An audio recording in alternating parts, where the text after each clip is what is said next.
मंत्री व्हायला निघाला तू आमदारच कसा होतो ते बघतो असा इशारा अजित पवारांनी दिलेला आहे। अजित पवार यांनी आमदार अशोक पवार यांना हे खुलं आव्हान दिलेलं आहे। दरम्यान अजितदादांना सामान्य कार्यकर्त्याला दम देणं योग्य नाही असं अशोक पवारांनी म्हटलं आहे। आल्या आमदारांनी सांगितलं असं असं अशोक म्हणत होता आणि नंतर तो तिकडे गेला, त्याला दाखवले गाजर, त्याला साहेबांनी सांगितलं पुढच्या वेळेस तूच मंत्री। आता पुढच्या वेळेस मंत्री होण्याकरता त्यांनी कारखान्याची वाट लावली, बाकीच्या सगळ्यांची वाट लावली आणि मंत्री व्हायला निघाला।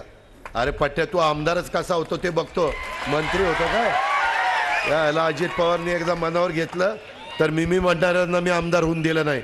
आता मी पण चॅलेंज देतो, तो आमदारच कसा होतो त्याही पद्धतीने बघतो। मी पण लोकांना सांगेन की याची खरी अवकात काय आणि आम्ही काय कामं केली। दादांनी माझ्यासारख्या सामान्य कार्यकर्त्याला असं दम देणं योग्य नाही।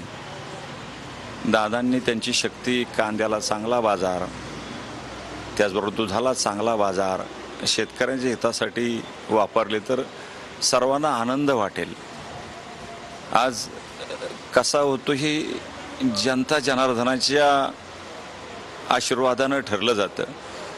इथं कोणी म्हणून तो आमदार खासदार मंत्री होत नाही, शेवटी जनता ही महत्त्वाची असते आणि त्याचबरोबर आमचे नेते आदरणीय शरदचंद्रजी पवार साहेब यांच्या आशीर्वादावरती ठरले जात आहे। मी असं कधी म्हणत नाही की मला आमदार व्हायचे मंत्री व्हायचे। मी जाहीर सभेने सांगितलं मी पवार साहेबांच्या सोबत गेलो म्हणून तुम्ही अशी अवहेलना करता का?